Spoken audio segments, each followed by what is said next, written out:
WARN2024, we are real news, is meant to educate, inspire, and motivate the everyday American who doesn't know how to get involved in politics but is upset with where our country is headed.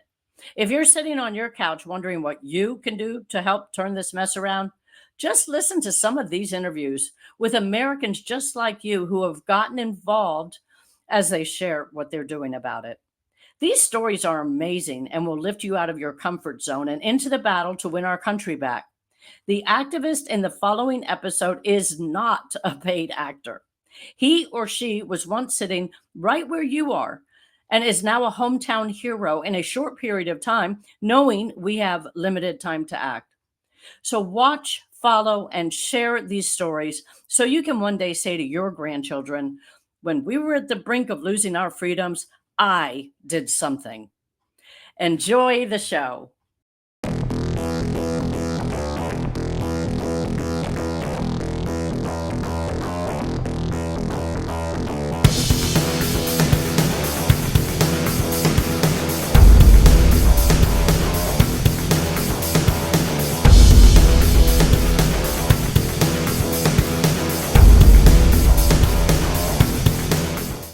Welcome to all you patriots out there and activist wannabes to another episode of WARN 2024. WARN, we are real news because we're the people out there actually making the true news because we're down on the ground doing stuff to help save our country. This is the only show you're going to find where the host is an activist and interviews other activists in order to motivate the average American out there to become an activist if they're wringing their hands saying, what can I do? What can I do? So I am Kathy Chamberlain, your host, and we are down to less than 9 months to election day. So it is time to get moving. And this next couple that I'm going to bring on here, it's a couple. We don't usually get couples on here. But these folks are real movers and shakers. And I want to introduce you to Gina and also Doug White. You guys, thank you so much for taking time out of, I know you have a busy schedule. So thank you for being here. No, thank you. We appreciate it very much. Oh, for sure. For sure. Well, we've got a lot to talk about. So what I'd like to start off doing, which I do with all my guests, because people are really curious. It's like, you know, before we all became activists, we had normal lives. And boy, don't we miss those. So been a whirlwind the last 4.5, 5 years. So. Yeah, for all of us, for sure. Yeah, so I'd like you to kind of let people know what you did before then and what got you motivated to get so much into the action. And then we'll get a little bit more into what it is you do and all that good stuff. So go for it. The floor is yours. Okay. Well, I came from South Carolina where I was a legal videographer. So I sat through all the legal language of court cases and all that. And I did that for just about 20 years. So I got a real good look at the legal system. And when the election happened and they were trying to say that it was a fair election, it kind of set me off. And I saw how the election was, you know, that none of the legal people were talking about it. So I knew something was up. And since I was in South Carolina, one of the first people I ran across that was actually talking about anything was Lynn Wood. So he started having some rallies and stuff. And I started just showing up with the camera and making it, you know, just popping in there and doing whatever I wanted to do to get the information out. And I did that for, I don't know, couple years, 2 years, I think it was. Then I got involved with the Truth Tour, kind of doing the same thing, just videotaping everything. And I've had a real unique position where I've got to see a lot of people talking about a lot of things. I knew the legal system was screwed up, so I kind of abandoned that. I kind of needed that, but I just couldn't work in that system once I realized what it was. And like I said, then I got involved in the Truth Tour and just getting that information out. And after the truth tour ended, that's where I met Gina at, was through the truth tour. And after it ended, we decided that we would start really sticking more with kind of the local scene and things that are going on around us. And that's kind of my story. And I'll let Gina go from there. Yeah, well, I've kind of been awakened for a long time. I went through a really nasty divorce up in Illinois with my 3 children about, it was going on 22 years ago, but it had to do with the vaccines. So growing up, I did not. My parents both came from Italy, things like that. And basically, I didn't believe in vaccinations. My parents didn't, believe in that coming over from from Italy. And when I went through my divorce, my ex-husband at the time used that against me to take my children away from me. So I fought the legal system up in Illinois and regarding that, and I lost. Unfortunately, they called in the guardian ad litem, dragged us through court for about 4.5 years, only, the judge to side with the Illinois laws, saying that I was going against the law and I would completely, go to jail if I didn't vaccinate my children. So that was kind of my first awakening. And then when COVID hit, obviously, it kind of all just came tumbling down, almost like a ton of bricks. And I knew that, obviously something was not right. I started digging, really looking into stuff and voicing pretty heavily on Facebook, where I got banned. And no notice, no nothing. And you're talking literally when it first started talking in the news about it, late December that year, and then into January, and then with the shutdowns in March. So I became very heavily active, started looking through other underground news, started joining, groups, Telegram, the Scott McKays, things like that in the world.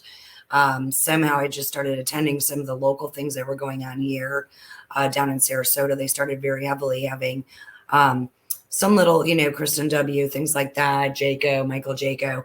So I basically went to there was maybe 10, 15, 20 of us that actually saw what was going on. But then my stepdaughter, what had happened when the whole vaccination happened and the masks, she didn't want to go wear a mask at school. She was going to a private school. So I literally started combating them, bringing up, mandate is not a law. I started serving them affidavits. I had them back down. So that was kind of my journey starting this. And then we got heavily involved with Lewis Herms and Scumbags and with the Truth Tour. So we traveled nationwide. Twice all the way around the country, bringing truth and pretty much solutions to what was obviously known as being corrupt and unlawful.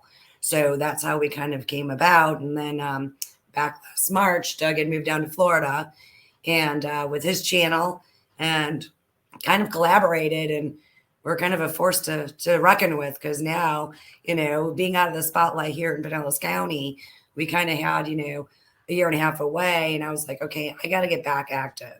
Kathy, I've always attended the town hall meetings, the Patriot meetings down here, the GOP meetings, the school board meetings, things like that, where I was like, no, I was mama bear.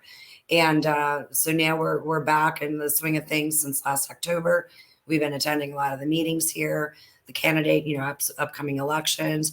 We're filming, we're exposing, and now we're going to teaching people how to stand up for what is God given our rights under lawful common law. We have to go back down to basics. Yes. Boy, did I learn a lot about you two. And I do run into you quite a bit now. Yeah. Of course, and you invited me to go speak at Truth Tour. Yeah. So that's kind of, I think, how we really started. Yeah. How we started meeting. I think that was an interesting story as well about your fight with the vaccines way back then. Yeah. Then. And what I found interesting too was that a guardian ad litem got involved, because I was a guardian ad litem. And I was so disappointed in the whole system, because they really don't look for the best parent. And all the work that I did as the guardian ad litem and recommendations that I gave to the court, they went against all of it. So what's the point? It was crazy. They gave the kids to the drug addicted mother when the father was the really responsible one. So and Doug, yeah, right, exactly. It's all corrupted. I was also fascinated to learn that you were in court doing all of that kind of legal stuff, because boy, could we have used you at Jeremy Brown's trials here. Oh yeah, it'd be locally. nice to have that on video, wouldn't it? Oh my gosh, I so wish. Well, they weren't open. I don't think they were open for that, but still, you could have done some reporting on it and videoed some other stuff like our rallies and whatnot. Yeah. But I'm so grateful because you do, the two of you show up to very, very important gatherings that we have, including our Pinellas Watchdogs meetings. And since you live here too, it's really of interest for you. Yes. In fact, as you know, we're doing a press conference coming up on the 16th. We'll be there. We will be there. It's awesome. I'm so glad. And for anybody else who's local, this is a press conference for to expose the supervisor of elections for not being transparent with the populace, with the residents here.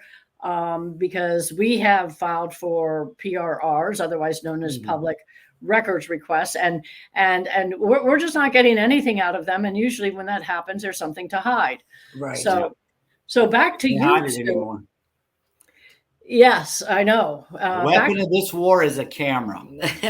That is so true. So I'm so thrilled that you're going to be there for us. And we Gina, might have another surprise up our sleeve that day as well. So. Oh, good. I love surprises. Like, for example, your last name on here. I was going to say, you threw me for a loop. My divorce. Everybody knows me as Frystack. As Frystack, and I looked at that, and so I just introduced you as Gina. That's why. But anyway, but so wow.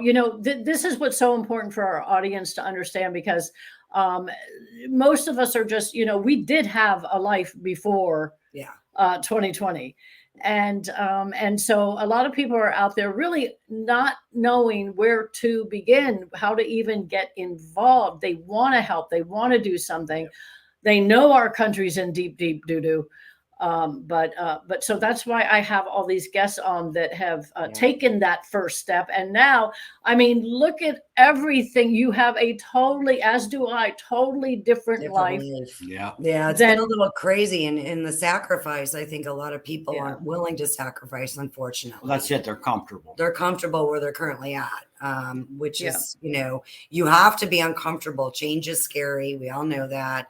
Well, people don't want to fight for somebody else. Right. If it's not bothering them, they're not worried about it. And that seems to be a lot of the problem. Right. And they also, I think the real difference though, Doug, as well as that, is that those who believe that we are at the end of our freedoms and we are one election away truly from losing our country. Absolutely. Those who know that's coming, like we do, are the ones who are really active. But it's not fair.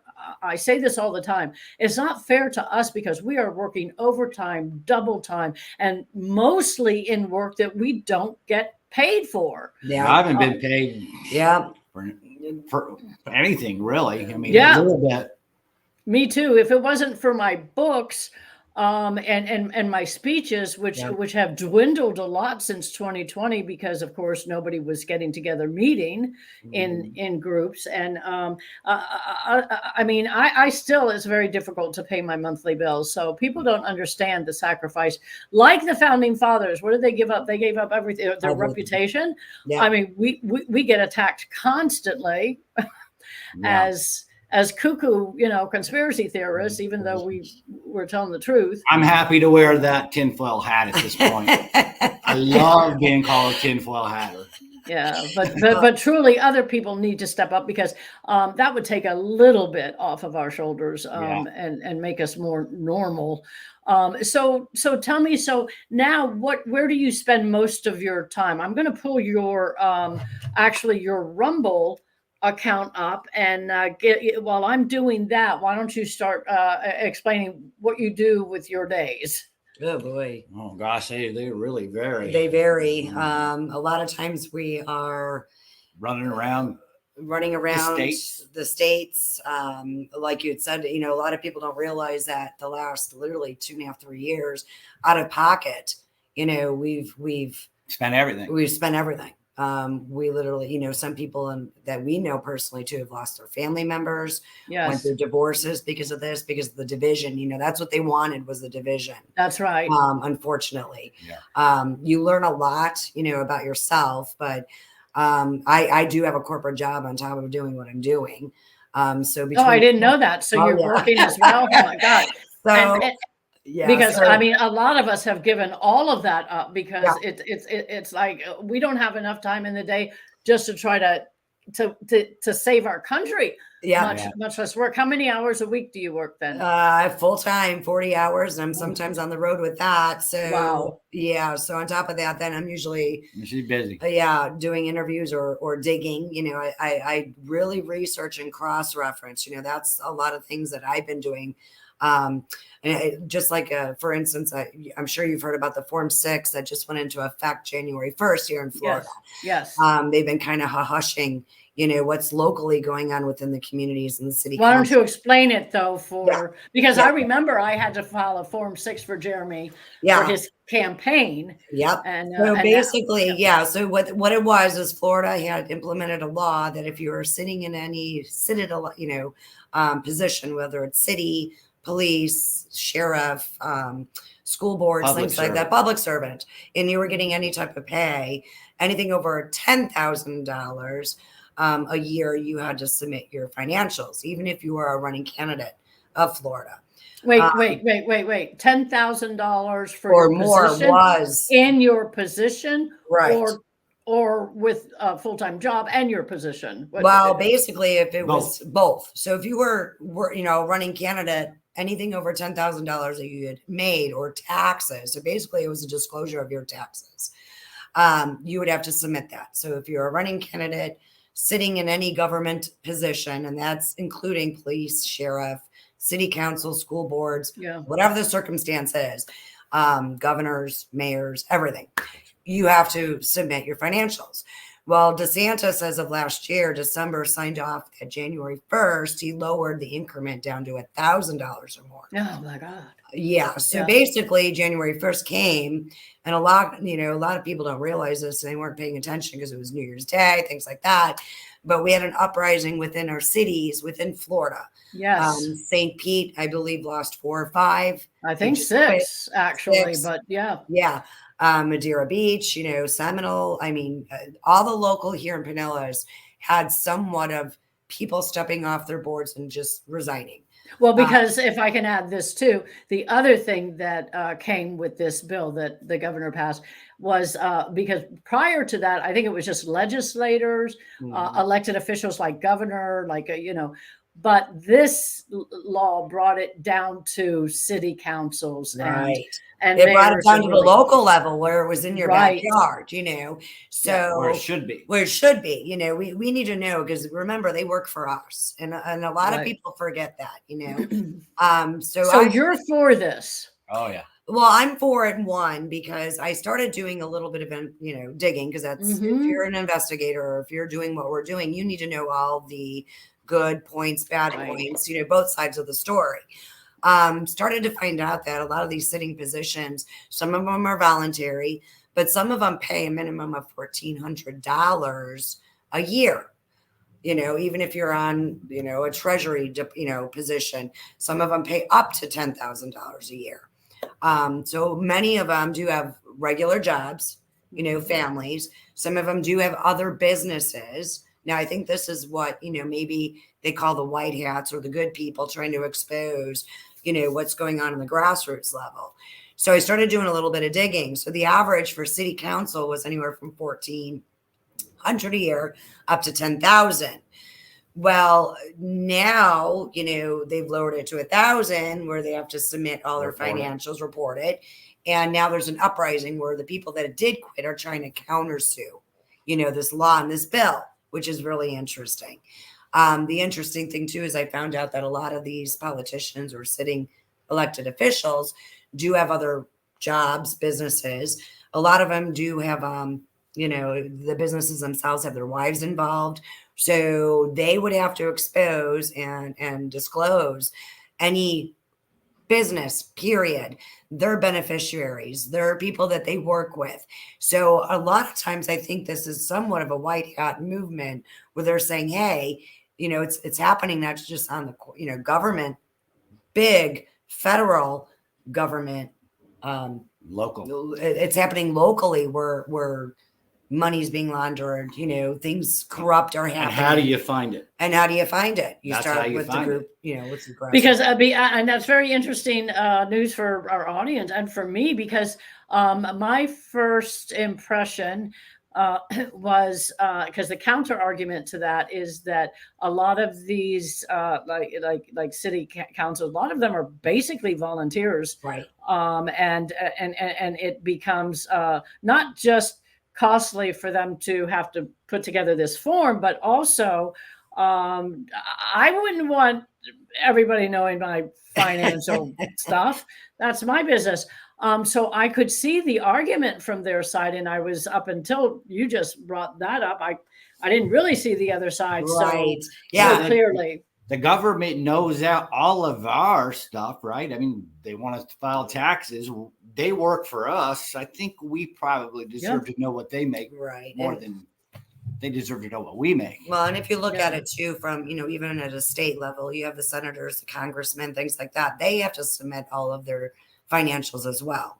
So this actually is starting now at a different level, where it's almost like the low hanging fruit. It's like, okay, we know that some of the government and the officials are corrupt from a higher level. So now it's really going on the local level. So maybe it is starting to wake up some of the people, locally, saying no more. The interesting thing too is that right after that happened, I started digging into some of the local cities and looking on, emergency meetings, because obviously, you can't have a sitting council if half of them resigned. They have to have so many, people in position. So I found out that they were doing local emergency meetings to fill those vacated positions. So they could fill the vacant. Yeah, right. I did read that. Yeah. Yep. But when you go on their minute meetings and kind of watch their pre-recorded, because they usually, disclose that too, they're kind of voting in people that we don't even know who are there. Yeah, they should. So it's whoever's left on that board is voting these people in. So if you had a total of 6 people, for instance, in St. Pete, and 5 of them or 4 of them walked off, 1 or 2 people are going to vote the other people in. So how does that benefit we the people? So it's almost like a flip of, okay, we need to start attending some of these local city meetings and see what's currently going on, seeing who's, they're our voice. So wouldn't you want to know who's seated and seating and representing you, within your own community? Yes. And for the audience, because I know, because, well, and let me just double back here, because what I've understood is that those 6 people who quit, they're finding it very difficult to fill those positions. It's hard enough for us to get good people to run to begin with. And so now what? That's so one of our little tasks. We're trying to really, focus within Pinellas here, and also Palm Coast on the other side. I have somebody that reached out. They're having the same issue. So I think right now my focus is really going out there in the communities and saying, hey, we have an opportunity. This is what we wanted, whether it's a school board that resigned or whoever resigned, we, the people, can actually take back and control what we want, how our community should be, where our money does go. We will have a voice. So I think this Form 6 is an eye opener. Unfortunately, there's not that many people talking about it. So it definitely needs to be brought to light. No, you're exactly right. And how would somebody at home, if they wanted to get involved or they wanted to step up and they agree with you, what's the organizational structure that they could that they could go to? Well, first I would find out where their local, when their next local meeting is.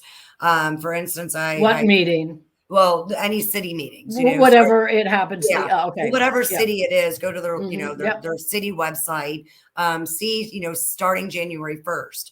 Where maybe can they find that information? These people are starting from scratch, a lot of them, so they really need. Yeah, unfortunately, it's baby steps. But I think I put on there down below there your email address. Did we do that? Yeah. Okay. So for that reason, then you know, folks, you can email Gina and Doug there and find out if you have any more questions on that.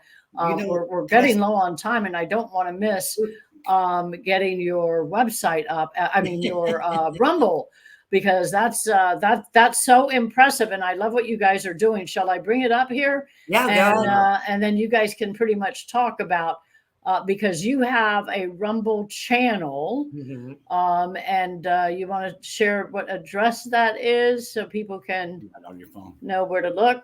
Yeah, it's rumble.com, and then they could search Clearview, and it should pop right up. So yeah, I'm trying to actually get that so that I can scroll down. Yeah, so it's actually rumble.com/C/Clearview. Yeah.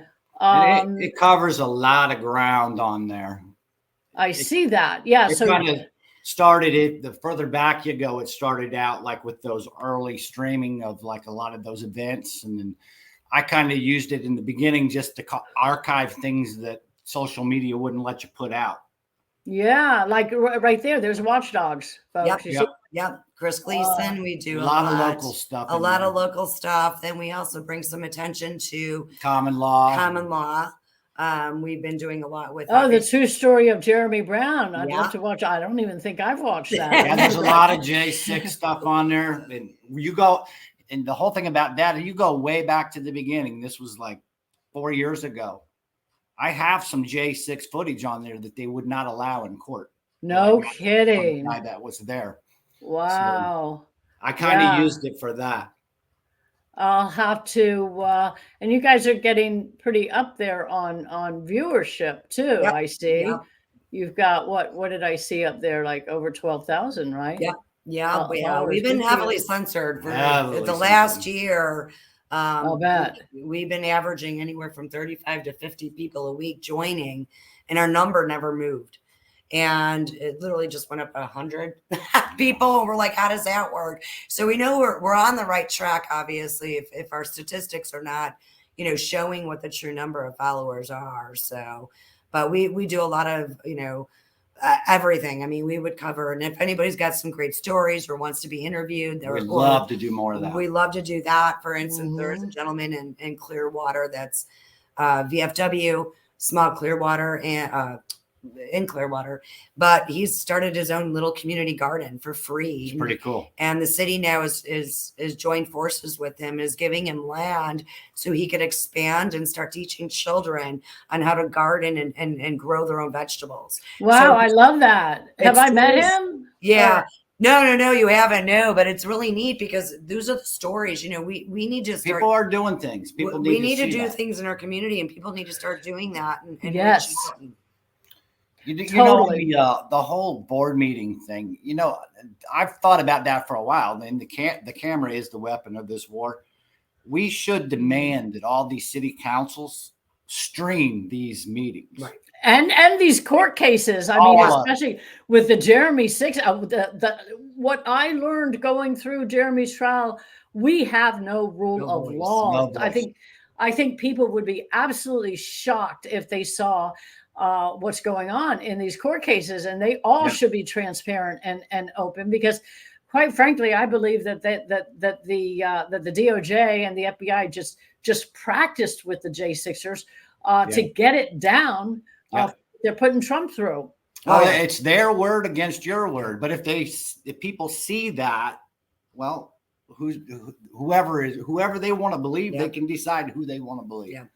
Yeah, for sure. We've got about 3 minutes left. I want you to tell whatever if there's anywhere that people can go to see your work or to come out and see you at any events, please share that with people now. We're all over the place. Yeah, we get all over. We're actually at a point where we kind of got to pick and choose what we do, and we're trying to do the thing that's going to make the biggest impact. Yeah. So that's sort of where we're at. with everything, and we're happy to help anybody do anything we can. And more people need to get out and get involved. It's all about us, the people, taking our country back. Yeah. Yeah, and you do such a valuable service because we are in an information war. Yes. Right now, and the more that folks like you are out there, and for our audience, you see, here's people that are just really good at taking videotapes, but whether you're a social media warrior and can get the word around, like you guys are on Telegram, where can they? What's your handle like, or whatever they call it? I'm not on, so. So if you're on Telegram, you can just search Clearview 17. It'll bring it there. And on that one, it's a little bit of a deeper rabbit hole on there. Not that Rumble isn't, but it's we have a lot of ground we cover in there that would be censored anyway. Yeah, because I remember going to Telegram when Lynn Wood was on there and reading all his stuff, and it was pretty eye opening. And I haven't heard much from him anymore. They pretty much destroyed him, did they not? Yeah. Well, they wanted to shut him up. Yeah, definitely. I know he's been doing some local things up in South Carolina every quarter, fighting back for the children. So I think his next event is March. We're going to try to get there. We're going to try and get there for that one. So which will be good. Yeah.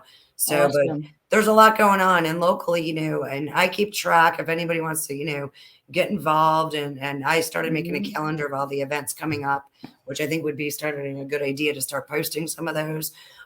Just, the local communities, Defend Florida, the watchdogs, things like that. There's not one source where somebody, the town hall meeting, Patriots. So I think we should start, really focusing locally what's going on, how you can get involved. And, just, hey, maybe, maybe you guys can make some like little 30-second commercials or a minute on stuff that's going on. And I'll put it on here.